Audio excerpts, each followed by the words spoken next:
केलिया स्मरण होय सकळ विद्यांचे अधिकरण तेची वंदू श्री चरण श्री गुरूंचे हे नमस्कारोणी आता पुसता ती संत सांगा देवा माते पूर्वी येथे होते कोण क्षेत्र देव म्हणे स्थळ सिद्ध हे अनादी येथेची समाधी ज्ञानदेवा. कीर्तन रूपी सेवेसाठी निवडलेला अभंग जगातील थोर संत भगवंताचे प्रेम भंडारी असे नामदेव महाराज ज्ञानोबारायच्या समाधीचे प्रत्यक्षदर्शी असलेले त्यांचा हा 4 चरणाचा अभंग आहे आणि स्थळाचं महत्व सांगणार आहे. आपण ज्या स्थळावर आज आहोत सामान्यतः आपण एक क्षेत्र मानतो, एक गाव मानतो, एक भूमी मानतो महाराष्ट्राची, परंतु तसं नाही. हे या स्थळाला अनादी हा शब्द लावलेला आहे. देव म्हणे स्थळ सिद्ध हे अनादी, आणि अनादी म्हणजे ज्याला आदी नाही त्याला म्हणतात अनादी. अनादी शब्दाची व्याख्या अशी केली जाते जशी 4 तत्व आहेत: अनादी अनंत, अनादी शांत, साधी अनंत आणि साधी शांत. त्यापैकी अनादी अनंत जो परमात्मा आहे त्या ठिकाणी अनादी शब्द लावला जातो. म्हणजे ज्याला आदी नसतं त्याला अनादी म्हणतात.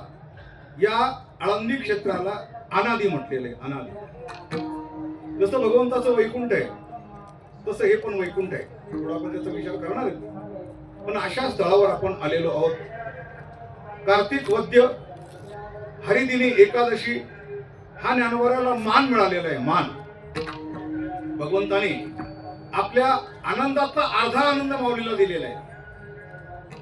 ज्ञानदेव म्हणे शुद्ध कार्तिक मासी व्रत एकादशी स्वामीकडे कृष्ण पक्षी व्रत हरिदिनी पूर्ण आणि मागितला मान ज्ञान देवी. आणि देवाने सुद्धा नामा म्हणे देव आवडीने देता जोडले हे संता पियुष दे.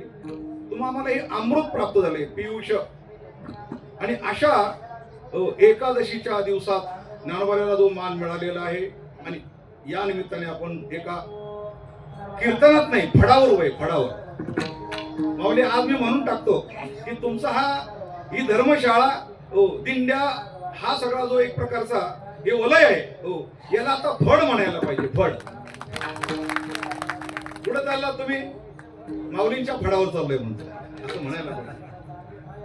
कारण आतापर्यंत आळंदी क्षेत्रामध्ये संत कविराज महिपती महाराजांची धर्मशाळा बांधावी हे कुणाच्या डोक्यात कसं आलं नाही ते तुमच्या डोक्यात आलं. प्रथम किती उपकार आहे संत कविराज महिपती महाराजांचे आपल्या संप्रदायावर, किती मोठे उपकार आहे.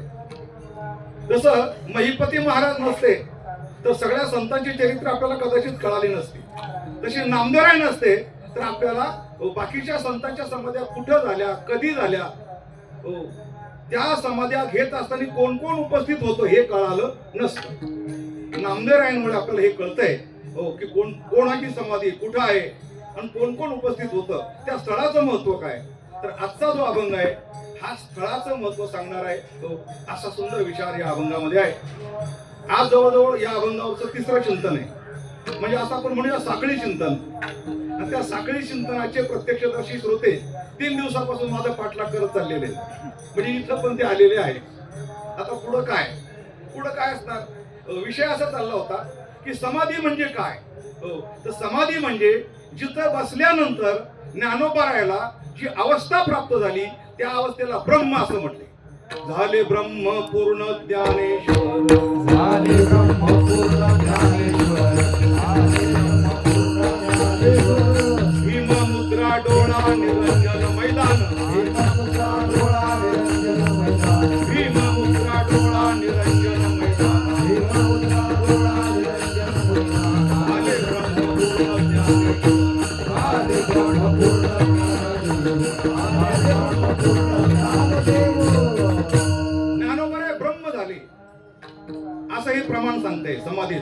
बऱ्याच वेळेला असे देहवादी किंवा चक्षुर्वय सत्यम या मताचे विज्ञानवादी लोक समाधीबद्दल अत्यंत घाणेरड्या कल्पना डोक्यात घेऊन बसलेले. समाधी म्हणजे काय. काही लोक तर इतक्या टोकापर्यंत गेले की ज्ञानोबाराचं वर्षस्व सण झालं नाही म्हणून त्या काळात त्या बाकीच्या मंडळी ज्ञानोबाराला जबरदस्तीने समाधी घ्यायला लावली, खड्डा खोदला, बसवलं, अशा प्रकारची कल्पना मांडतात. आणि बरोबर आहे, त्यांचं काही चुकीचं नाही. कारण आपल्या देशावर आतापर्यंत समाधी हा विषय सांगणाऱ्याने राज्य नाही केलं. आपल्या देशावर ज्या पाश्चात्य लोकांनी राज्य केलं, ज्या इस्लामाने राज्य केलं, त्यांच्या धर्मात समाधी हा विषयच नाहीये. त्यांच्यात फक्त आत्महत्या एवढाच विषय. त्यांच्या धर्मामध्ये शेवट करणं म्हणजे काय? आत्महत्या. जागतिक लेवलचे माणसं पहा बरं का. आपला भारत समाधी धारकांचा देश आहे हे नंतर सांगतो, पण जर जगाचा विचार केला, ज्यांनी जग गाजवलं, दुसऱ्या महायुद्धाला जगामध्ये खेचलं असा हिटलर आत्महत्या करून मेला. विमानाचं पेट्रोल अंगावर ओतून आत्महत्या करून मेला. बरं, जॉर्ज वॉशिंग्टन पाणी पाणी करत तडफडत मेला. मी दोनदा जग नष्ट करू शकतो असं म्हणणारा सद्दाम हुसेन फासावर गेला. 1000 वर्ष लढू पण काश्मीर घेऊ असं म्हणणारा जुल्फिकार अली भुट्टो फासावर गेला. आणि जगाला जिंकायला निघालेला होता, जग जिंकता नाही आलं, सावरकरांनी हे मान्य नाही केलं, असा सिकंदर विष पिऊन मरण पावला. जेवढे जगातले मोठे लोक आहे ते विष पिऊन मरण पावले, जग जिंकणारे. पण आमच्या देशात झालेले राजे, एक नाही दोन नाही, 99 कोटी राजे योगी झाले आणि मुक्त अवस्थेला गेले. असं कोणाचं मत आहे? मग मच्छिंद्र बोली दती 99 कोटी भूपती, 13शी नाही गणती, योगा प्रती निघाले. हा योग्यांचा देश आहे. योगी तर योगीचे, पण आमचे राजे पण योगी. एकदा तात्यांनी मला फोन केला, म्हणून हे प्रमाण कुठे आहे? मग मच्छिंद्र बोली दती 99 कोटी भूपती, 13शी नाही गणती, योगा प्रती निघाले. मग ते मला नाथरायांच्या वाङ्मयात, जसं आनंद लहरी असे ग्रंथ आहेत ना, त्या ग्रंथात हे सापडलं मला. 99 कोटी भूपती आणि योगा. आतापर्यंत 99 कोटी राजे योगी झाले, मुक्त झाले, मुक्तीच्या मार्गाने गेले. बरं, हे सुद्धा मच्छिंद्रनाथ गोरक्षनाथांच्या आधीची गणना आहे. जर कदाचित आता कोणी असं एखादं प्रमाण लिहिलं, त्यात आणखीन काही योगी जोडावं लागतील, आणखीन काही योगी जोडावं लागतील. कारण भारतामध्ये राज्यांती नरक असं नाहीये, राज्यांती स्वर्ग, राज्यांती मुक्ती, अशा प्रकारचा भारत आहे.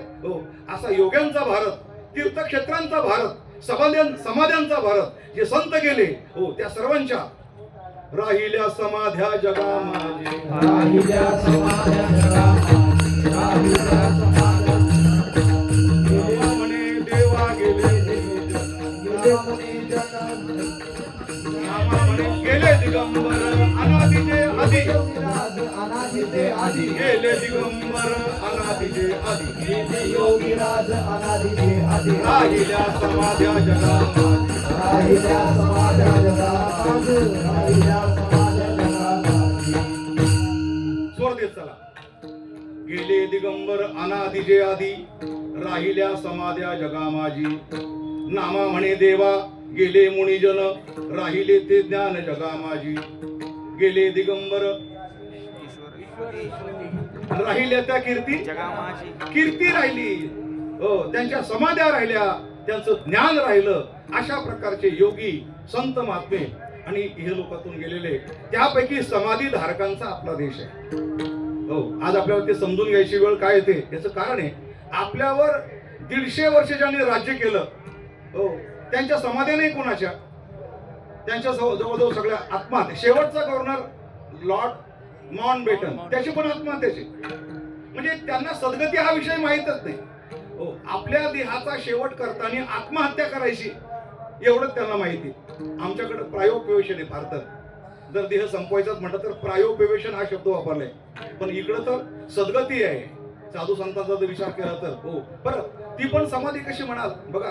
कुणाला घोड्यावर लागली समाधी, कुणाला शेकोटीत हात पडला, शेकता शेकता समाधी लागली, कुणाला युद्धात लागली समाधी.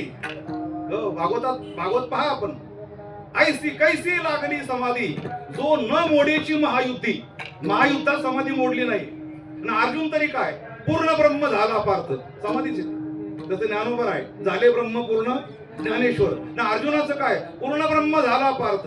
आता उगाच युद्ध बाकी होतं म्हणून त्याला परत मृत्यूवर आणलं, हे तर ब्रह्म झालाच होता.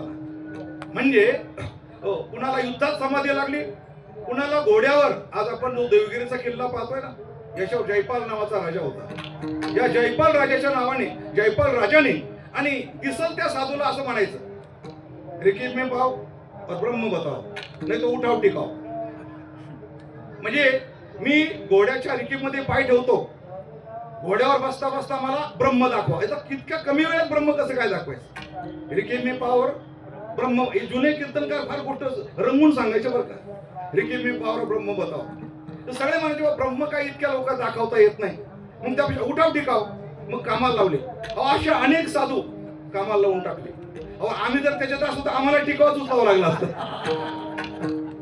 ब्रह्मदाव काही ताकद नाही. खरं म्हणजे आताच्या काळामध्ये ना बरं का, हो, तसा एखादा राजा असायला पाहिजे. रिकीब में पाव ब्रह्म, नाही तर उठाव टिकाव. हे 40,000 वाले लगेच संपले असते बघा. त्यांना टिकावच उचलावा लागला असतं, कारण ब्रह्म काही दाखवायची वस्तू आहे का? एवढं सामर्थ्य पाहिजे का? पण असे सगळे तसे नसतात. एकदा योगायोगाने जयपाल राजाला एक असा महात्मा भेटला, आंबेजोगाईचे मुकुंदराज स्वामी. दोघांची भेट झाली. हा राजा त्यांनाही म्हटला, अरे महात्मा, रिकीब में पाव ब्रह्म बताओ, नाही तो उठाव टिकाव. मी टिकाव नाही उचलणार, तुला ब्रह्म दाखवतो म्हणे. अहो सगळे काय सारखे असतात का? आणि राजाने रिकीब मध्ये पाय ठेवला, घोड्यावर टांग टाकली आणि मुकुंदराज स्वामींनी त्या जयपाल राजाच्या मस्तकावर हात ठेवला. घोड्या सगळं समाधी लागली. नुसती राजाला नाही, तो कशावर बसला होता? हो, त्या शक्तिपाताचा परिणाम झाला. राजाला तर समाधी लागली, पण घोड्याला पण समाधी लागली. अलग लक्षामध्ये, राजा आणि घोडा समाधीस्थ, ब्रह्म ब्रह्म अशी अवस्था. राजाला माहित नाही मी कुठे, आता अवस्था येते. या अवस्थेला काय म्हणतात? या अवस्था जर सांगायची म्हटलं तर आता आपण असं करूया, राजाला आणि घोड्याला असं ठेवूया, हरकत नाही. तर मध्ये थोडं विश्लेषण करूया, थोडं टाळी वाजवा. विठ्ठला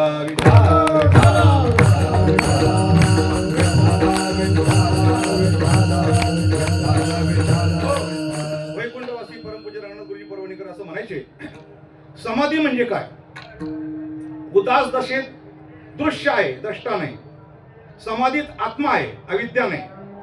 सुषुप्तीत अविद्या आहे, तैजस नाही. हो, आणि स्वप्नामध्ये तैजस आहे, स्थूल नाही. हे 4 अवस्था, उदास अवस्था, समाधीची अवस्था, सुषुप्तीची अवस्था आणि स्वप्नाची अवस्था. 4 अवस्था आहे की नाही? या 4 अवस्थेचं विश्लेषण करताना गुरुजीने असं म्हटलेले, असते ती जागृती, येते ती सुषुप्ती, पडते ते स्वप्न आणि लागते ती समाधी. आपल्याला समाधीचा विचार करायचा आहे. असते ती जागृती. आता आपण कसे आहोत? म्हणजे आता आपली कोणती अवस्था आहे? जागृती अवस्था, बरोबर ना? आता आपण सगळे जागे, याला म्हणायचं असते ती जागृती. आता येते ती सुषुप्ती. येते सुषुप्ती यायची तेव्हा. आता माझं तुम्हाला सांगतो, जेवण झाल्यानंतर, पलंगावर झोपल्यानंतर, पंखा चालू केल्यानंतर, डोळे मिटल्यानंतर, पांघरून घेतल्यानंतर तिला यायचं तेव्हा ती येते. कोण? सुषुप्ती म्हणजे झोप. तिला असं काय बा हुकमी नाही बा, ये आली असं नाही. ते माणसाला पैशानी पलंग विकत घेता येतो, गादी विकत घेता येते, पंखा विकत घेता येतो, पण झोप काही विकत घेता येत? तिला यायची तेव्हा येते. काही माणसांना 2-2 गोळ्या घेऊन सुद्धा येत नाही. आणि आमच्या वारकऱ्यांना कीर्तनात सुद्धा, म्हणजे इथं नाही तुम्ही आता, यायची तिथं ती येते, तिला यायचं तेव्हा ती येते. अशा प्रकारची सुषुप्ती बरं का. हो, म्हणजे येते ती सुषुप्ती असं म्हटले, सहज अवस्था. आता त्यानंतर पडते ते स्वप्न. सुषुप्ती नंतर जे पडतं त्याला काय म्हणतो आपण? स्वप्न. आणि लागते ती, आपल्याला बाकीच्याचा विचार करायचा नाही, लागते ती समाधी. आणि ज्ञानोबाला समाधी लागलेली, काय म्हटले? लागली समाधी ज्ञानोबाची, लागली समाधी.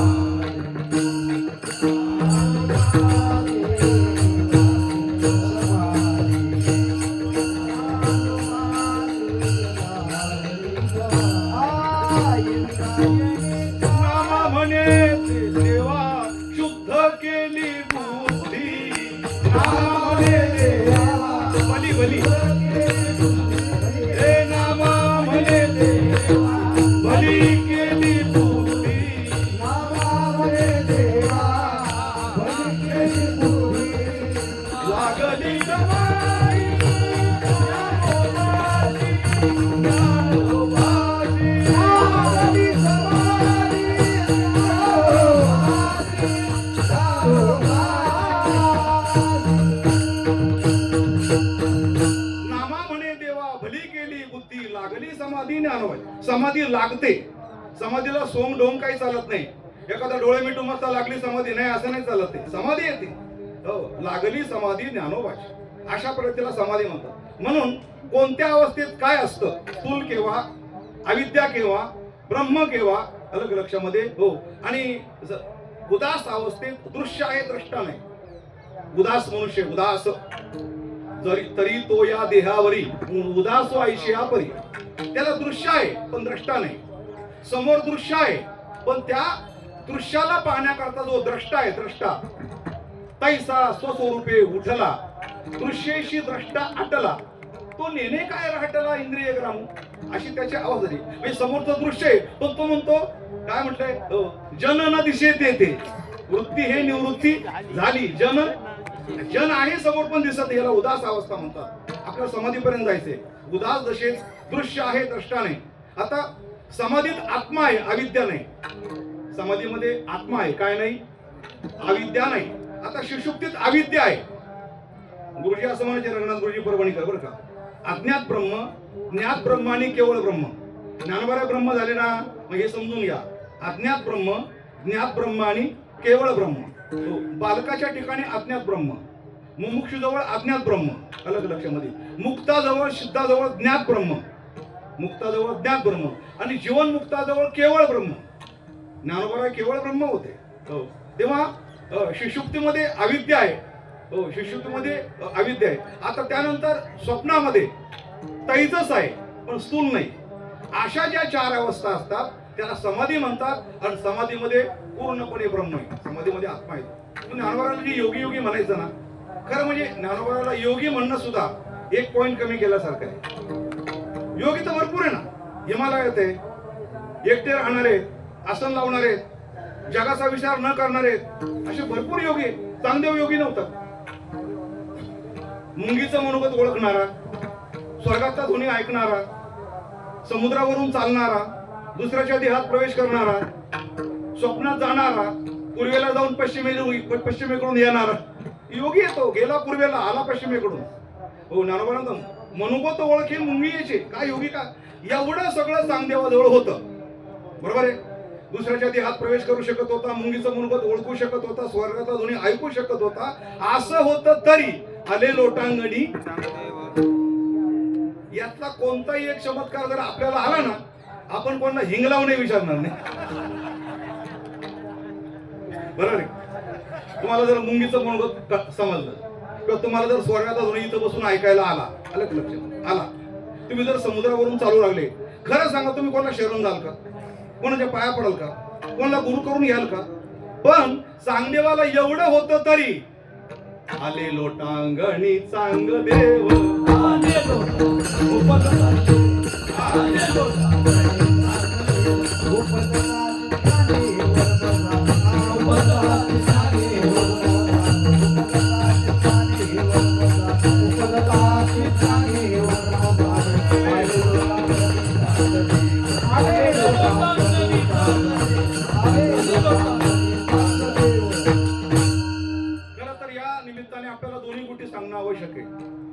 चांगदेव महाराज नसते तर ज्ञानोबा कोण, आणि ज्ञानोबा नसते तर चांगदेव महाराज कोण. ध्यानात ठेवा, चांगदेव महाराज नसते तर आपल्याला ज्ञानोबा पण कळाले नसते. अहो, ज्ञानोबाची उंची कळण्याकरता चांगदेवाची उंची पण कळाली पाहिजे ना. एवढं येत होतं तरी आले लोटांगणी, आणि एवढं येत होतं. पण गुरुजींच्या शब्दात सांगायचं म्हणजे चार प्रकारची बुद्धी असते माणसाजवळ. देहबुद्धी, जीवबुद्धी, आत्मबुद्धी आणि ब्रह्मबुद्धी. चार. आता देहबुद्धी चारवाकाजवळ असते, जीवबुद्धी अस्तिकाजवळ असते, आत्मबुद्धी योग्याजवळ असते, आणि ब्रह्मबुद्धी संतांजवळ असते. चार जण. आता देहबुद्धीवाले तुम्ही आपण सर्वजण देहावरच राहणार, देहा करतात, घर देहा करतात, हे सगळं देहासाठी आपण करतोय सगळं. आपण देहवादी आहोत. पण जीववादी याच्यापेक्षा पुढे असतो. यज्ञ करणार, पुण्य कमवणार, स्वर्गात जाणार, अप्सरा भोगणार, हा तो जीववादी येतो. हो, जीवाला हो तिथपर्यंत नेणार तो. हो, हा जीववादी. आता आत्मवादी म्हणजे योगी, म्हणजे याज्ञिकापेक्षा, अलग लक्षामध्ये. हो, याज्ञिकापेक्षा म्हणजे कर्मठापेक्षा, हो, आणि कापडियापेक्षा योगी श्रेष्ठ असतो. योगी श्रेष्ठ, कारण तो जीववादी नाही. देहवादी तर नाहीच, पण जीववादी पण नाही. तो आत्मवादी आहे. त्याने आत्मा काय हा समजून घेतलेला आहे, त्याने प्राप्त केलेला आहे. मी काल 2-3 मुद्दे सांगितले होते बघा. अनात्म्याच्या ठाई आत्मबुद्धी त्याला म्हणतात बद्ध. अनात्म्याच्या ठाई आत्मबुद्धी त्याला म्हणतात बद्ध. आत्म्याच्या ठाई आत्मबुद्धी त्याला म्हणतात योगी. हो, आणि आत्म्याच्या ठाई ब्रह्मबुद्धी त्याला म्हणतात संत. विठ्ठला विठ्ठला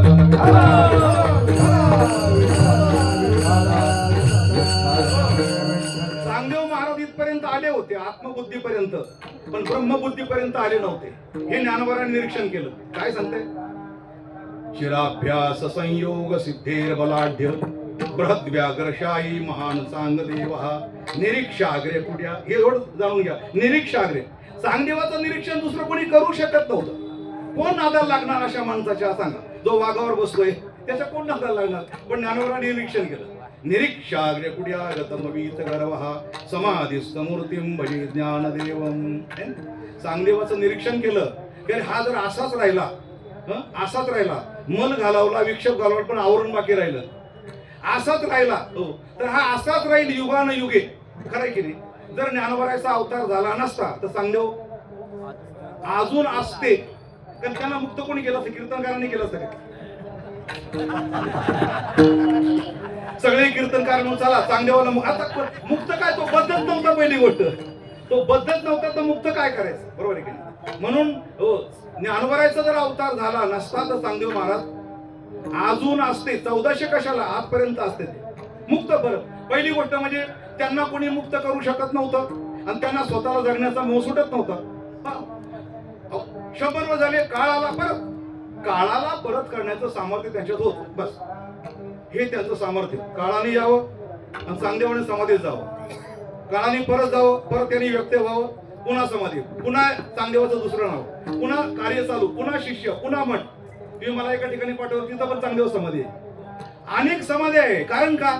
ती 14 नाव आहे त्यांची तशा प्रकारची. कारण समाधी धारका पुढं काळाचं काही चालत नाही. कबीर महाराज म्हणतात, हो, तुम्ही समाधी जर लावलं नुसती भाव समाधी तरी काळाचं काही चालत नाही. तुम्हाला पण एक मंत्र शिकवतो बरं का. जर तुम्हाला काळ परत करायचा असेल ना तर माझा मंत्र तुम्हाला लागू पडेल बघा. विठ्ठल विठ्ठल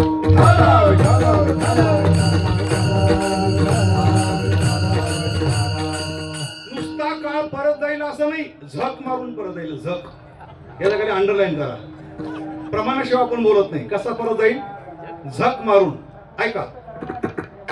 प्याला पियो हरिनाम का, अखिया करो लाल, भजन करो भगवान का, झक मारेगा काल. कसा परत जाईल?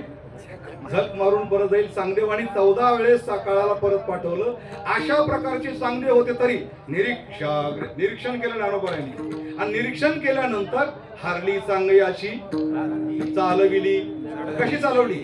चालविली जड भिंती हरली चांगयाची,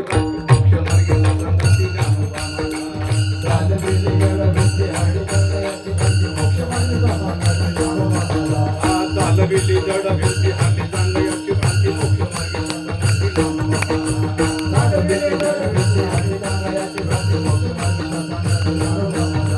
मोक्ष मार्गीचा संगाती ज्ञानोबा माझा, मोक्ष मार्गीचा संगाती ज्ञानोबा माझा, ज्ञानोबा माझा, ज्ञानोबा माझा, साधकाचा माय बापू,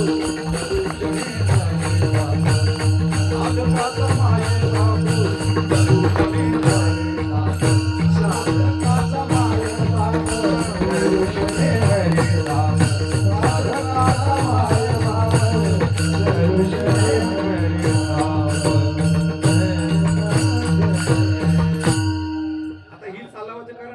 अशीच चालली असावी असं वाटतंय मला.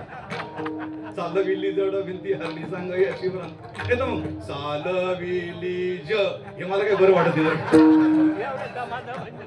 हाई लावणं मला काही बरं वाटत नाही म्हणून अशी चाल लावल्या. चालविली हरली चांगयाची भ्रांती. चांगदेवाची भ्रांती हरवली. चांगदेवाचं निरीक्षण केलं आणि 1400 वर्ष जगणाऱ्या चांगदेवाला ब्रह्म दाखवलं. काय दाखवलं? तू ज्याच्या आड लपतोय, लपायसारखं काहीच नाही इथं. जोपर्यंत चांगदेव समाधी घेत होते ना त्याला असं वाटत होतं कुठंतरी आपल्याला लपण्याकरता जागा आहे, कुठंतरी अविद्या आहे, कुठंतरी अंधार आहे. आणि तिथं आपण लपायचं आणि काळाला परत पाठवायचं. पोलिसांनी यावं आणि आरोपाने लपावं, आणि पोलिसांनी जावं की आरोपी परत उघडा, पोलिसाला की लपायचं. अरे त्यापेक्षा मी निर्दोष आहे हे पोलिसापुढे का सिद्ध करत नाही तुम्ही? तसं काळाने यावं. संत काळापुढे संत लपले का काळावर विजय मिळवला? एवढंच बाकी होतं. चांगदेव महाराज काळापुढे लपत होते आणि संतांनी काळावर जगा काळ खाय आणि आम्ही माथा दिला, हा फरक आहे. आणि म्हणून तर या दोघांची जी भेट आहे ना, ज्ञानोबाराची आणि चांगदेवाची, या भेटीमध्ये खरं तर प्रश्न उत्तर आहे. कोरा कागद पाठवल्यानंतर त्या कोरा कागदावर अक्षराचे संस्कार पाठवून त्याला उत्तर दिलं, स्वस्ती स्त्री वटेशू. की चांगदेवा कशा पुढे लपतोय? लपायचा सारखं काय? या जगामध्ये जर सर्वत्रच ब्रह्म आहे, लपण्याकरता कुठंतरी ब्रह्मा व्यतिरिक्त आणखी काय असायला पाहिजे, पण इथं दुसरं काही नाहीच, सगळं तेच आहे. मग लपतो कशा पुढं? लपो जाता ठाव नाही, प्रगट पाही पसारा. आणि परमात्मा जरी लपला म्हणत तर कसा लपला? देव प्रगट लपला. आता हे लपणं आहे का? कसा लपला देव? तुम्ही मला नवयांचा अभंग दिला होता ना, देव प्रगट लपला आणि आड आपण बैसला. आता हा कसा आड बसला? धुळीच्या आड नाही, ज्याला आपण सुवर्ण म्हणतो ना, अलंकार सुवर्ण, म्हणजे अलंकार लपलं आणि सुवर्ण दिसायला लागलं. आता काय माहिती का, दृष्टी कशी माणसाकडं? सुवर्ण दृष्टी का अलंकार दृष्टी? नाही म्हणे सुवर्ण लपून राहिलं आणि अलंकार दिसायला लागला. अरे मग पण अलंकार कशाचा आहे? सोन्याचा आहे, बरोबर ना? माती लपली आणि घट दिसायला लागला, म्हणजे घटामध्ये माती लपली. भाषा बरोबर आहे का? अलंकारात सुवर्ण लपलं, भाषा बरोबर आहे का? पटामध्ये तंतू लपले, भाषा बरोबर आहे का? चुकीची भाषा. तसं जगतामध्ये परमात्मा लपला, ही भाषा चुकीची आहे. विठाला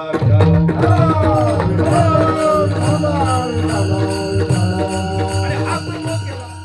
विश्वपट ब्रह्मदोरा साठी उघडा ज्ञानेश्वरा. विश्वपट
हे काय हा ज्ञानोबाराला उपदेश नाही हा, बरं का?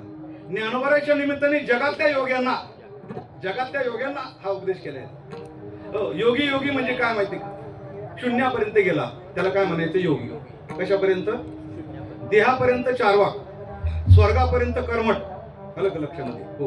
आणि शून्यापर्यंत योगी, आणि ब्रह्मापर्यंत संत. हा शून्यापर्यंत गेलेला आहे, शून्यापर्यंत. पण पुढं काय? शून्य साक्षीत्वे समजावे वेद ओंकाराच्या नावे. योगी पावन मनाचा, योगी पावन मन. शून्य शून्य काय? 10-12 शून्य सगळे. मुक्ताबाईचं शून्य वेगळं, एकनाथ महाराज शून्य वेगळं, निळोबराचे शून्य वेगळं. हे सगळे शून्य जमा करा, बरं का? केव्हा तरी चिंतन करण्याकरता विषय चांगला आहे. सर्वांचे शून्य एकत्र करायचे आणि मग समाधीत चिंतन करायचं. विठ्ठल विठ्ठल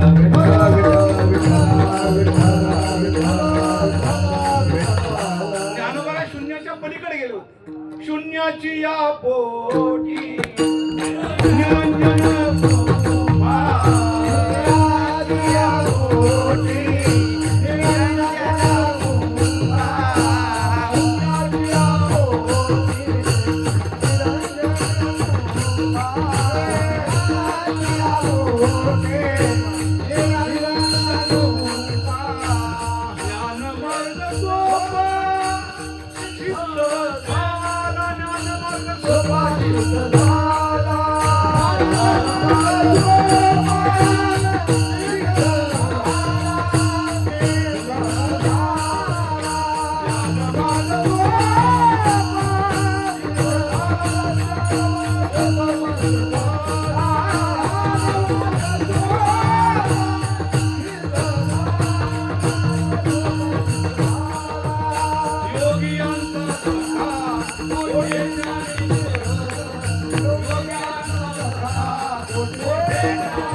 शेवटी वेद पुरुष नारायण योगियांचे ब्रह्मशून्य मुक्त आत्मा परिपूर्ण. तुका म्हणे सगुण भोळ्या आम्हा. संत पण शून्याच्या पुढे, हो, ज्ञानी पण शून्याच्या पुढे, आणि योगी शून्यात अडकलेला आहे. अडकलेला, त्या शून्यात अडकलेला आहे तो. हो, अशा अडकलेल्या चांगदेवाला ज्ञानोबांनी ज्या वेळेला हो सर्वत्र ब्रह्म हे दाखवलं, सर्वत्र ब्रह्म दाखवलं. आता लपण्याकरता कुठं जागा नाही. हो, म्हणून अशा या दोघांच्या भेटीमध्ये ज्या काही गोष्टी घडलेल्या आहेत बरं, हो, जवळजवळ 14 मुद्दे याच्यावर आहे. पहिला मुद्दा आहे, हो, चांगदेव महाराज वाघावर बसून आले, ज्ञानोबा आहे भिंतीवर बसून सामोरं गेले. याच्यात काय घेण्यासारखे? घेण्यासारखे की अरे चांगदेवा, तू ज्या वाघावर बसून आला तो तर सजीव आहे, आलं का लक्षामध्ये? पण आम्ही ज्या भिंतीवर सामोरं आलो ही कशी आहे? निर्जीव आहे. हे उत्तर खरं म्हणजे दोघांच्या भेटी म्हणजे उत्तर आहे. आणि उत्तर म्हणजे काय बघा, उत्तर हे जिथल्या तिथं, जसंच्या तसं आणि ज्याचं त्याला. उत्तर द्यायला विलंब लावायचा हे योग्याने योग्याला दिलेलं उत्तर आहे. थोडक्यात सांगायचं म्हणजे आत्मबुद्धीवाल्या चांगदेवाला ब्रह्मबुद्धीवाल्या ज्ञानोबांनी उत्तर दिलेलं आहे.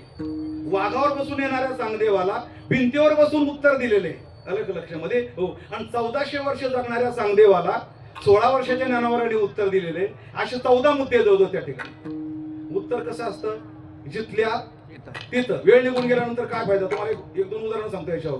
बघा, एकदा संसदेमध्ये असं म्हटलं की बा सोनिया गांधी अटल बिहारी असं म्हटली की बोले हो की कविता लिखने से देश चलता है क्या, असा तिथं मुद्दा होता, वादग्रस्त. खरं म्हणजे आपल्याला आपल्या देशातले महापुरुष कळाले नाही. बोले कविता लिखने से देश चलता है क्या. तर अटलजीने त्यांना बोलायची वेळ आली त्यावेळेला बोलून उत्तर असं दिलं, अगर कविता लिखने से देश नहीं चलता है तो क्या दूसरों ने भाषण लिखकर दिए हुए पढ़ के सुनाने से देश चलता है क्या. दुसऱ्याने भाषण लिहून द्यायचं मग ते वाचून दाखवायचं, हे उत्तर आहे. उत्तर ते योग असो का वेदांत असो, या उत्तराच्याच प्रक्रिया सगळ्या पाहायला मिळतात. इथं अनेक प्रकारचे उत्तर आहे. तेव्हा ज्ञानोबांनी हे उत्तर दिले गेलं. म्हणून जगातले किती योगी असले तरी त्या सगळ्या योग्यांपेक्षा भगवान म्हणतात रुक्मिणी, असा योगी कुठं पाहायला मिळायचा नाही. कसा योगी? देव म्हणती रुक्मिणी, देव म्हणती रुक्मिणी, देव म्हणती रुक्मिणी, देव म्हणती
आणि काही एका ठिकाणी बरं का ज्ञानदेवाला ज्ञानोबा यांना नुसतं इतर योग्यांसारखं योगी म्हणणं योग्य नाही.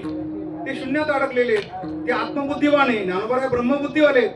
हो, त्यांच्या लाईनीत नाही बसवता येणार ज्ञानोबाला. भगवान म्हणतात रुक्मिणी, हो हा ज्ञानोबा आहे ना, हा कोणी माहितीये का? ज्ञानोबा आहे म्हणजे तुला माहितीये का? देव म्हणती ब्रह्मा होय, सोपान देव नेनसी काय, आणि निवृत्ती शिव ज्योतिर्मय, ज्ञानदेव ब्रह्म निगोट. ब्रह्म ज्ञानोबा आहे कोण आहे? विष्णू नाही. आता ठीक आहे बा, वर्ण आहे महाविष्णूचा अवतार, पण सांगणारच महाविष्णू आहे. आता इथं बरोबर ना, सांगणारच महाविष्णू. तो कसं म्हणजे माझा अवतार आहे? नाही नाही, सांगणारेच भगवान असल्यामुळे ते म्हणतात रुक्मिणी ऐक, ज्ञानदेव ब्रह्म. आता सोपानदेव ब्रह्मदेव बरोबर आहे, बरोबर आहे. मुक्ताबाई मूळ माया बरोबर आहे. हो, निवृत्तीनाथ महाराज शंकर आहे बरोबर आहे. पण ज्ञानोबा विष्णू नाही. ज्ञानोबा समाधीच्या प्रसंगी विष्णू म्हणणं म्हणजे एक पॉइंट घसरल्यासारखं आहे. का घसरल्यासारखं आहे? अहो देव सुद्धा बर का कुठंतरी मायेचा आसरा घेतात, त्याच्यात राहतात. माझं वैकुंठ, माझी लक्ष्मी, हो हे आम्हाचे ते परके, काही पक्ष भाव आहे. हो, आणि म्हणून तर एकनाथ महाराज म्हणतात मला तर हे अजिबात आवडत नाही. त्याला पोतराज आहे, पोतराज. ते म्हणतात हे देव आहे ना बर का. आता कैलासीचा शंभू बाई आवडे ना मला, का लागला भिलेली पाठी कोठे पाहू त्याला.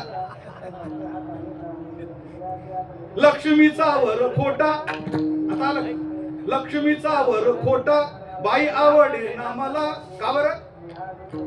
धरियली याला पोतराज, याला पोतराज म्हणतात. तू तसंच म्हणायचं असतो. आम्ही काय केलं माऊली, चालू वर्षी काकड्यामध्ये 3 प्रभात फेऱ्या वेगळ्या वेगळ्या काढल्या. एक दिवस पिंगळा प्रभात फेरी, जवळजवळ आपले 70-80 टाळकरी असतात, ते तरुण सगळे. पिंगळा प्रभात फेरी, पिंगळ्याच्या नावाने प्रभात फेरी, जवळजवळ 3 तास 1.5 तास चालते शहरामधून. टावरच्या लोकांना खाली उतरवायचं. आम्ही त्यांना सांगितलं तुम्ही चाळीमधून बिल्डिंग मध्ये गेले, बिल्डिंग मधून टावर मध्ये गेले, पण आम्ही तुमचा पिछा सोडणार नाही म्हटलं. काम आहे ना, वासुदेव करीतो. आणि 80 जागविले अवघे टावर मध्ये सुद्धा 80 जागविले. दुसऱ्या दिवशी पोतराज प्रभात फेरी, पोतराज. त्या प्रभात फेरीला नाव दिलं पोतराज. आणि पोतराज नावाने ही प्रभात फेरी काढली. तो पोतराज एवढ्या पहाटे पहाटे गल्लीने सगळं शांत वातावरण असताना म्हणताना एवढा आनंद मिळतो महाराज. नाथ महाराज म्हणतात लागला भिलेनी पाठी कोठे पाहू त्याला. गण म्हणजे गणपती. ते म्हणतात तो पण आम्हाला आवडत नाही म्हणे बर का. हो, 2 दिलं गण्या या ते पाचारोणी काही, उंदरावरी बाई सोनी कधी येईल माझी आई.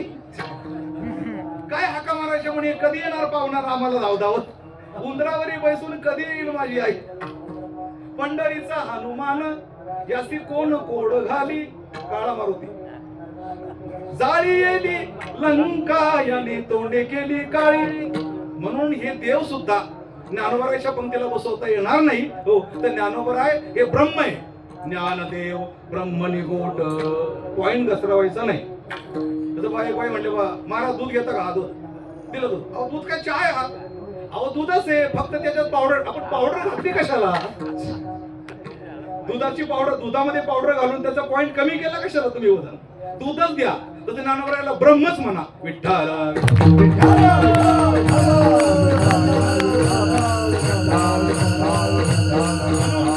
या जाग्यावर ज्ञानोबराय 108वी समाधी घेत असताना ब्रह्म झाले. ब्रह्म वजनदार. अजून बोलायचं आपल्याला. ती जागा काय आहे मला संत विचारताय. सगळे नामदार म्हणतात देवा तुम्ही सांगा हो की ही जागा कोणती. मला संत पुस्तक म्हणून तुम्हाला विचारतो. अभंगाच्या पहिल्या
ज्या जागेवर ज्ञानोबराय ब्रह्म झाले आणि समाधी पाहणारे, दर्शन घेणाऱ्यांनी, आधुनिक युगात वावरणाऱ्यांनी या समाधीच्या प्रमाणांचा चांगला विचार केला पाहिजे. शून्याच्या पोटात निरंजन गुफा म्हणजे काय याचा विचार केला पाहिजे.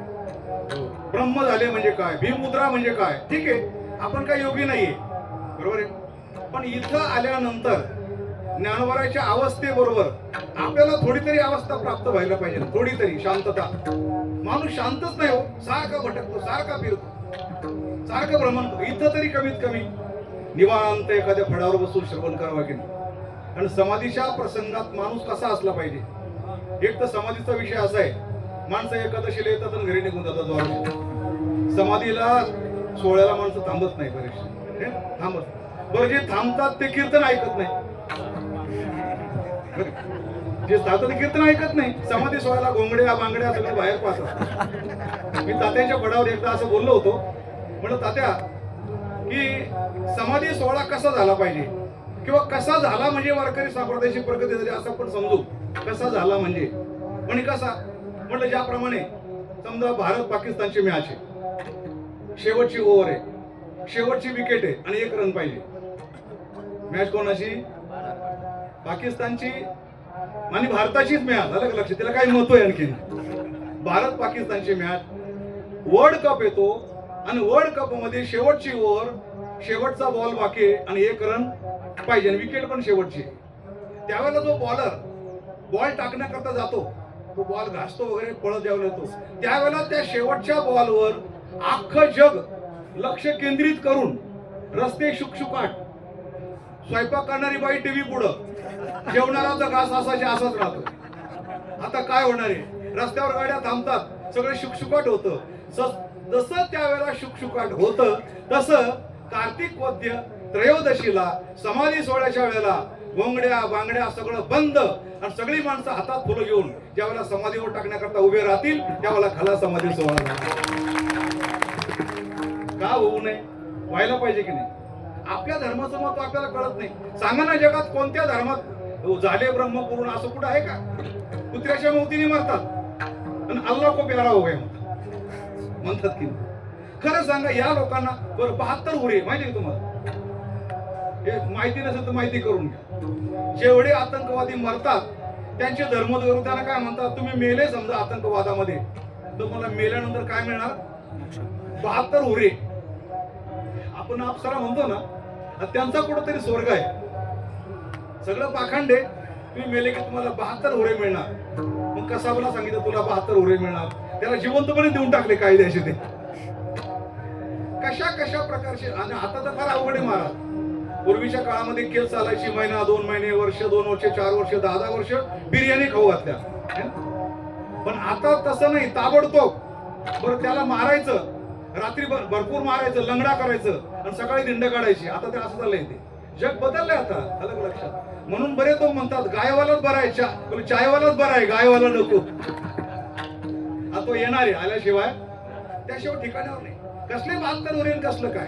अरे तुम्ही मारतात कुत्र्याच्या मौतीने, तुम्हाला समाधी माहिती नाही, तुम्हाला स्वरूपाकार होणं म्हणजे काय माहिती नाही, तुम्हाला स्वर्ग म्हणजे काय तो माहिती नाही, तुम्हाला वैकुंठ म्हणजे काय ते माहिती नाही. हो, आणि असं असताना ज्या धर्मामध्ये वैकुंठा जावया तपाची साय असे, यज्ञ करून स्वर्गाची प्राप्ती होते, जीवनमुक्ती प्राप्ती होते, विधेयमुक्ती प्राप्ती होते, समाधी प्राप्त होते, अशा जगतात राहणाऱ्या लोकांना समाधी माहिती नसावी. समाधी सोहळ्याला येतात, एकादशीला झाली म्हणतात एकादशी. अरे एकादशी मान दिलाय, पण समाधी सोहळा पुढे आणखी काय ते इतकं डोकं लावतात. समाधी सोहळा मग एकादशीला जायचंच नाही म्हणतात, डायरेक्ट समाधी सोहळा जायचं. अशी अर्धवट यात्रा होत नाही, बरोबर ना. दशमीच्या दिवशी केली प्रदक्षिणा, मग एकादशीला कीर्तन, द्वादशीला अक्षरापती, मग त्रयोदशीला समाधी सोहळा. असा प्रकारचा समाधी सोहळा असतो. विठ्ठला विठ्ठला विठ्ठला.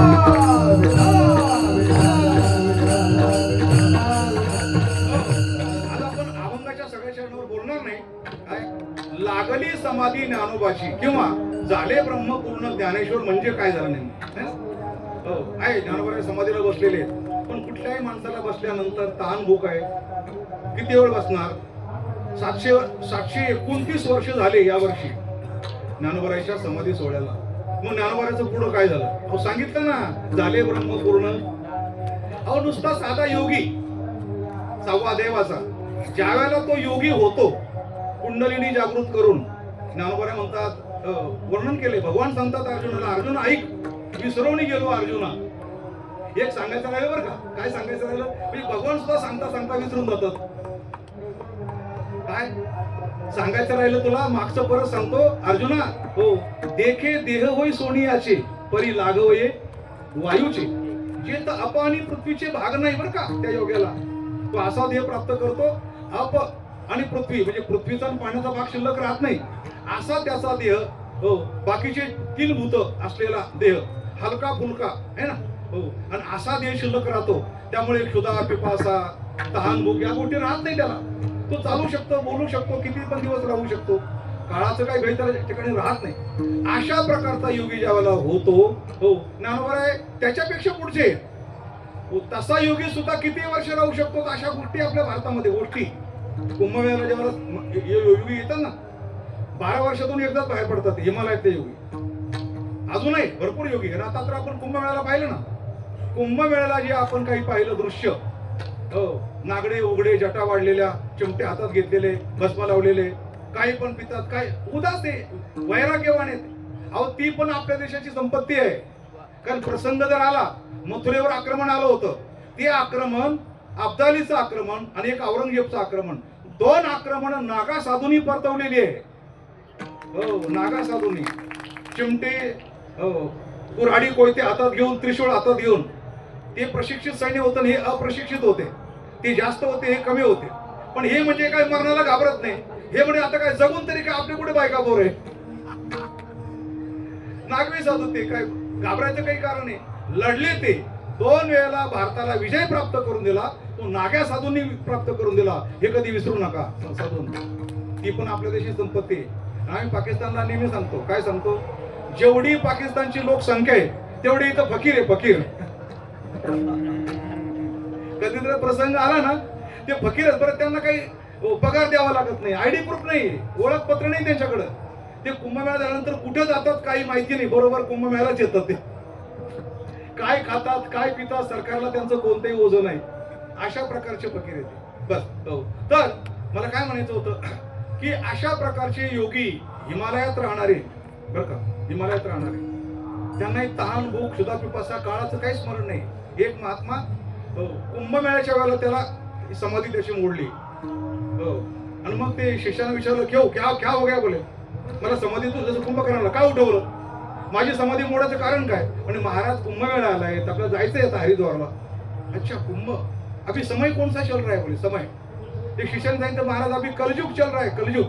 म्हणजे कोणतं युग चाललंय, आपण फक्त विचारतो किती वाजले, कोणता दिवस, कोणता महिना. त्याने काय विचारलं, युग.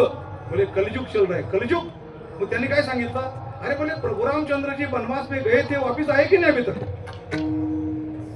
नाही समजलं तुम्हाला. तो तेव्हा बसला होता समाधीला. राम वनवासात गेले ना, याला समाधी लागली. तर त्या शिष्याने सांगितलं, महाराज अहो राम वनवासातून आले, त्यानंतर 11,000 वर्ष राज्य केलं, त्रेतायुग संपलं, मग द्वापार युग लागलं, 8,000 किती एवढे वर्ष गेले, 8,64,000 वर्ष गेले. त्यानंतर कलियुगाला आरंभ झाला आणि मग धर्मशक संपला, विक्रमशक संपला, आता शालिवान शक चालू आहे आणि आता कुंभमेळा आला म्हणतो. म्हणजे योग्यांच्या जगण्याला काही मर्यादा काळ त्यांना नेऊ शकत नाही. काळाची जी घटक आहे नेण्याची, ते त्यांनी संपवलेले. अशा प्रकारचे योगी राहतात. मग ते योगी जर तसे आहे, हा तर वेगळाच योगी आणखीन. हो, भगवान म्हणतात अर्जुना, माऊली, ज्ञानोबा आहे, ज्या वेळेला प्रलय होईल, प्रलय है ना, त्यावेळेला मी माझ्या हाताने जोवरी हे क्षितिमंडळ, जोवरी हे समुद्र जळ, जोवरी हे क्षितिमंडळ, मग यथा काळ मज हृदय साठवे, कल्पक्षयी यथा काळ आणि मज हृदय. म्हणजे कल्प जो आता जो वराकल्प चालू आहे ना, वराकल्पामध्ये जी 14 मन्वंतर आहे, 14 मन्वंतरापैकी 7 मन्वंतर संपली, 7 मन्वंतर बाकी. 7 मन्वंतर होईपर्यंत एका मन्वंतरामध्ये 71 महायुग असतात, बरोबर आहे. हो, अजून 7 मन्वंतर बाकी. हो, एका मन्वंतरामध्ये जर 71 महायुग, 71ला 7 गुणा, तितके महायुगापर्यंत ज्ञानोबा या समाधीत राहणार आहे. लक्षात मग निवांत मग कल्प ज्यावेळेला संपल, वर हा कल्प संपून दुसऱ्या कल्पाला आरंभ होईल, त्यावेळेला जो प्रलय होईल, भगवान म्हणतात ज्ञाना, त्यावेळेला मी माझ्या हाताने तुला त्या समाधीमधून काढून माझ्या हृदयामध्ये साठवील. विठ्ठल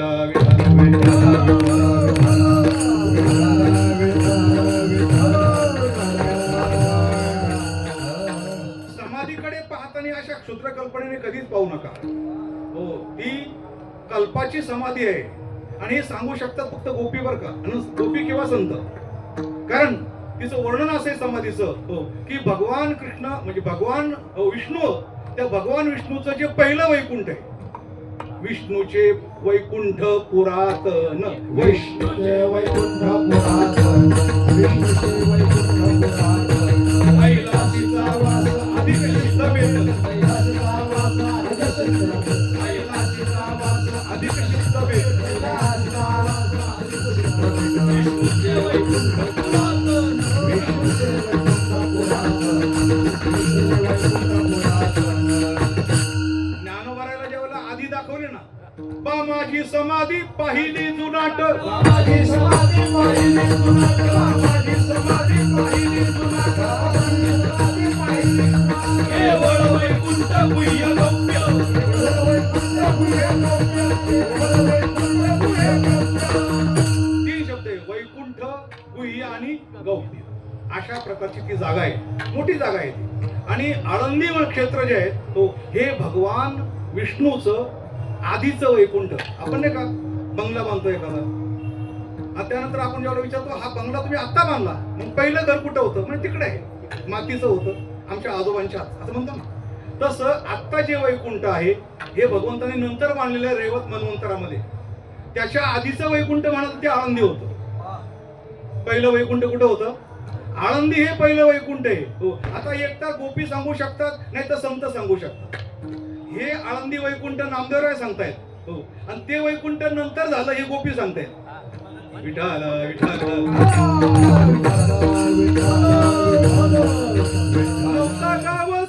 पहिला या शिकाई,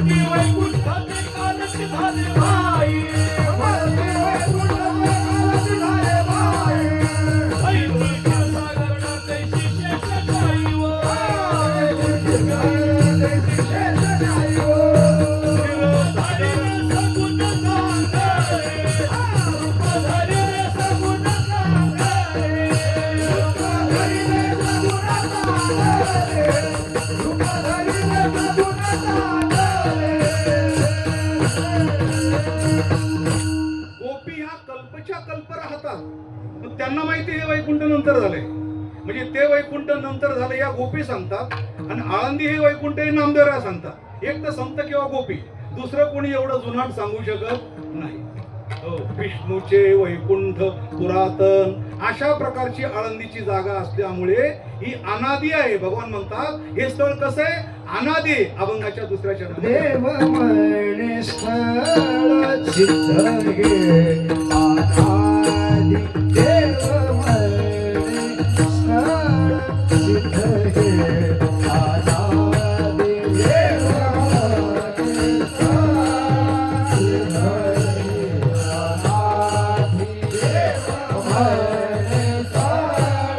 सिद्ध घे अनादी, देव म्हणे स्थळ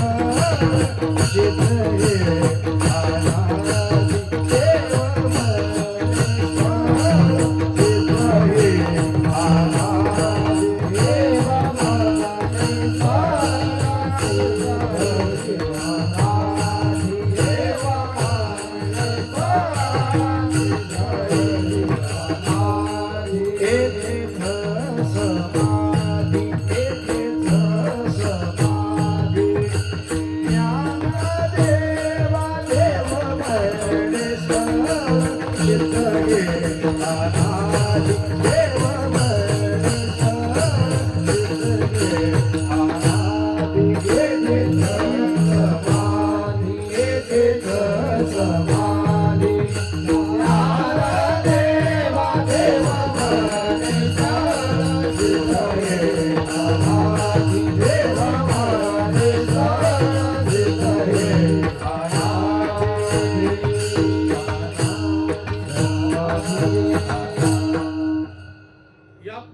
वर्षाच्या निरीक्षणात असं पाहायला मिळतंय की विज्ञानवादी शिक्षित माणसं जडवादी हे युग मन्वंतर कल्प मानतच नव्हते.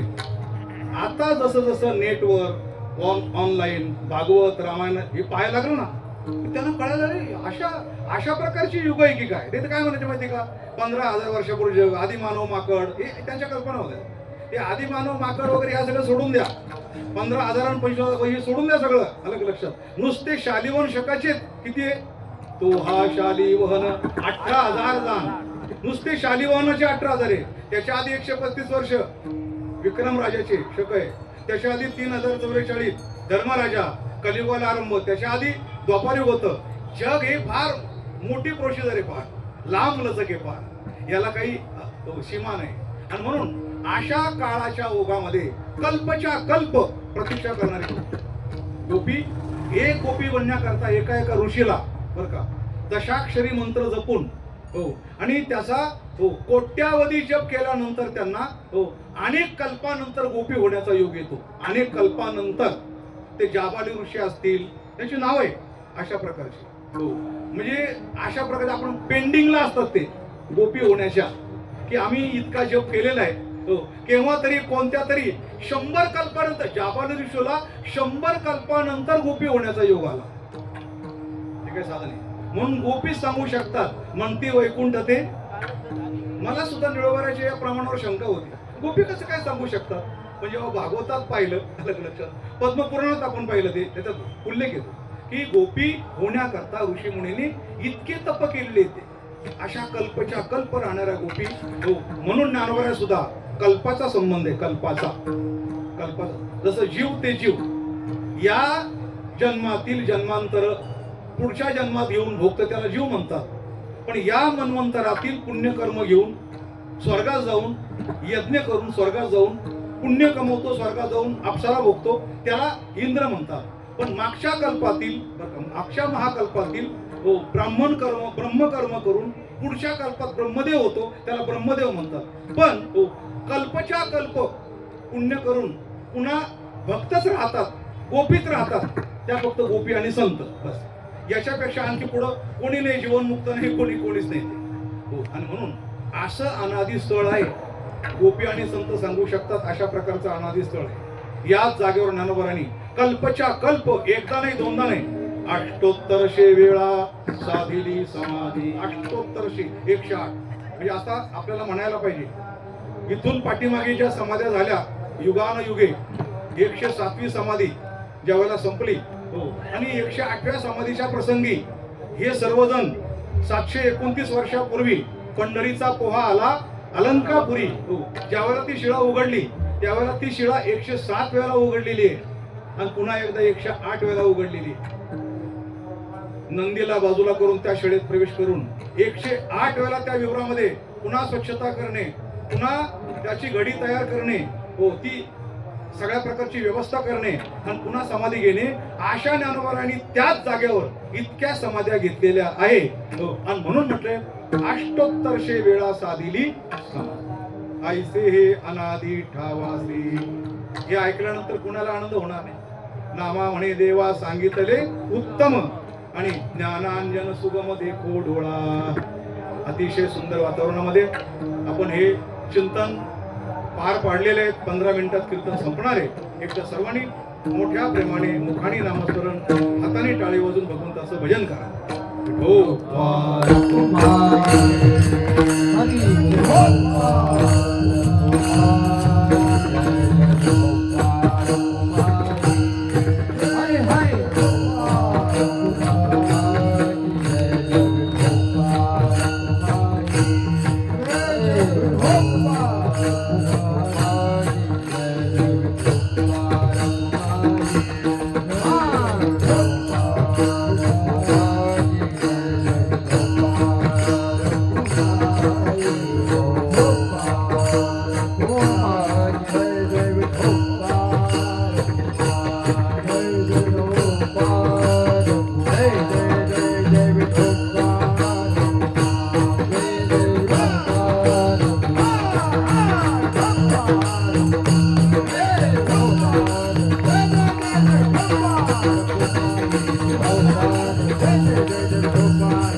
आल्यापासून पुढे जेवढे मोठमोठे सप्ताह पाहिले महाराष्ट्राने,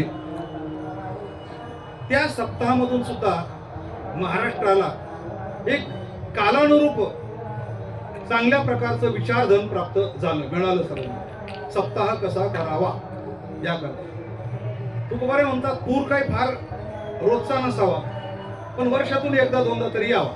काय पूर आहे ना, तर पुराचं पाणी कसं असावं, पण तुकोबारे म्हणतात, पूर आल्यानंतर आणि गेल्यानंतर नित्तर पाण्याचा जरा कायम वाहत राहा. आला होता गेला दरीला धीर जीवन.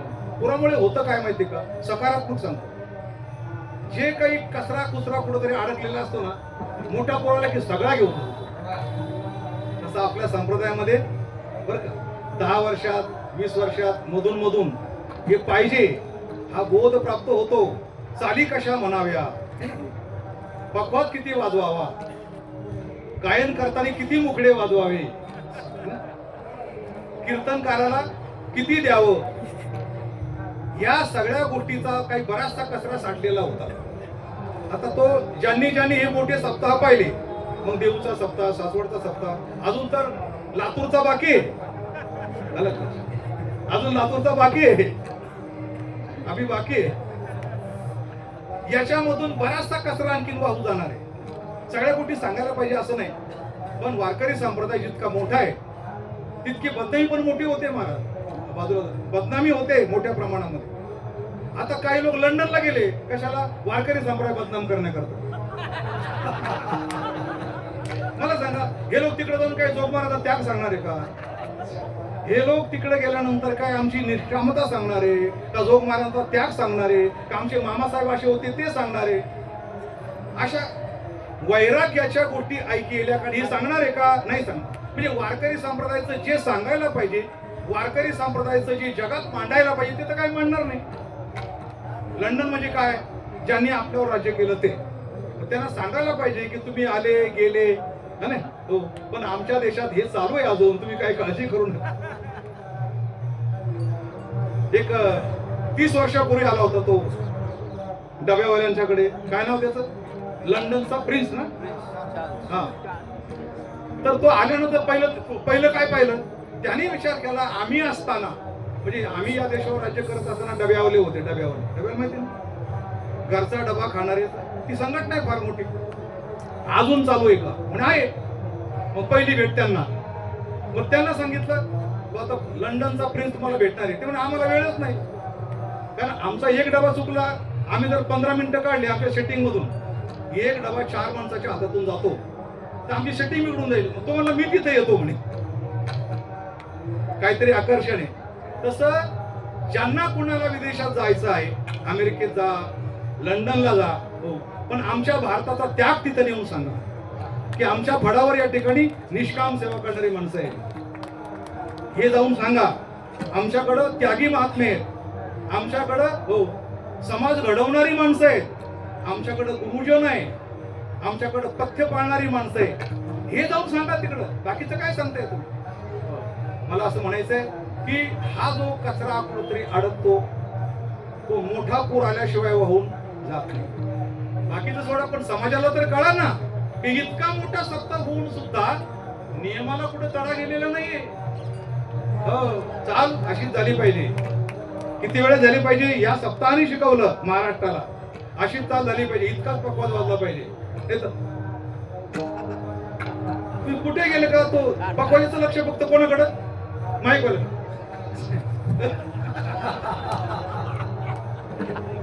अरे काही लोकांना ऐकू द्या, कीर्तन काय, अध्यात्म काय, जरा ऐकू द्या ना. बरं त्यांना बी तो वाजवणार आहे ना, आपलं माईकवाला त्यांचं लक्ष सारखं वाजवणार करतात, त्यांनी कोणा लोक याने वाढवायचं. याच्यामुळे आपली बदनामी होते महाराष्ट्रभर. काय होता संप्रदाय, काय झालाय, हे 5 दशकं आपण ज्यावेळेला पाहतो त्यावेळेला बराच मोठा फरक पडतो. पण मधून मधून माऊली तुमच्या सारख्यांनी हे मोठमोठ्याले सप्ताह केवळ नियम टिकवण्याकरता आणि पुन्हा समाजाला ओढणीवर आणण्याकरता केले पाहिजे, पुन्हा जागेवर आणण्याकरता. रुळाच्या खाली गेली ना, परत रुळावर आणायची आपल्याला. पण हे टिकवायचंय, हे चालवायचंय, या परंपरा नष्ट करायच्या नाहीत. धोतर नेसलं पाहिजे, टाळकरी कसा असला पाहिजे, त्याचं पाठांतर कसं असलं पाहिजे, सुटपॅन्ट घालायचं उभं राहायचं कीर्तनामध्ये, हे नाही पाहिजे. ठीक? त्या परंपरा टिकल्या पाहिजे. हे तुम्हाला काय बोलत नाही. अहो महाराज, तुम्ही इस्लाम धर्माचे असून सुद्धा उभे आहे. हो, तुमचा मला स्वाभिमान आहे, त्याचा मला स्वाभिमान आहे. हो, आलं का लक्षात? हो, आता हिंदूचं सोडा, पण ते इस्लाम असले तरी त्यांच्या घरामध्ये 5वीला माळ घालतात, 5वीला मुलाला. आहे का आपल्याकडे तसं? बरोबर आहे ना? त्यांनी मला सांगितले त्यांच्या घराच्या परंपरेमध्ये मुलाला 5वीला 5व्या दिवशी माळ घालतात. ती घराची परंपरा आहे त्यांची. हो, तर मला असं सांगायचंय की माऊली, तुमचा जो सप्ताह आहे, 2 सप्ताहामध्ये मी कीर्तन केले, मला आनंद झाला. जे काही मला आतापर्यंत बंधनं लोकांनी ठेवली होती की यांना हे धर्मावर बोलतात, धर्मावर बोलता बोलता हो एखाद्या कुठल्या तरी पक्षावर घसरतात, असं जे बोलत होते ना, तात्यांनी मान्य केलं, म्हणजे कुठल्याही ते पक्षावर घसरत नाही. धर्म आला की गायबद्दल बोलताना कुठेतरी बाजूला थोडं जातात. पण सदगीर महाराज राजकारण सांगत नाही. हो, हे 100% खरं आहे. हे तात्यांनी पहिलं मान्य केलं, त्यानंतर तुम्ही मान्य केलं. ते जी काही बंधनं होती अनेक फडावर, हो, बोलण्याच्या बाबतीमध्ये याच्यावर बोलू नका, त्याच्यावर बोलू नका, वगैरे वगैरे. पण हो, माणसाचं अंतःकरण उदार असलं पाहिजे. एखाद्या परखड बोलणाऱ्या वक्त्याला व्यासपीठ उपलब्ध करून देण्याची उदारता अंतःकरणात असली पाहिजे, ती तुमच्याकडे आहे. म्हणून मला या ठिकाणी बोलताना आनंद वाटतो की भारत देश हा समाधीधारकांचा देश आहे, आत्महत्या करणाऱ्यांचा देश नाहीये. तुम्ही जरी त्यांचं अनुकरण काही काळ केलं तरी इथून पुढे संत वाङ्मय पाहून मग समाधीचा विचार करा, मग ती अंतर्मुखता प्राप्त करून घ्या. आणि आमचे ज्ञानोबा आहे इथं कायम स्वरूपात आहे. अलग लक्षामध्ये ज्ञानदेवे घेतले दान, हृदयी धरोनिया ध्यान, समाधी बैसला निर्वाण. आणि कथा कीर्तन करी तू वर्तमाने. हा कथा कीर्तन करीत होते असं नाही म्हणायचं. काय कथा कीर्तन करी तू म्हणजे वर्तमान आहे. आज ज्ञानोबा समाधीमध्ये बसलेले आणि चिंतन चालू आहे, अशी ज्ञानोबाची समाधी आहे. एकदा माऊलीचं भजन करूया आणि चाल होईल, मग माऊली बोलतील त्याप्रमाणे पुढचा विषय होईल. ज्ञानेश्वर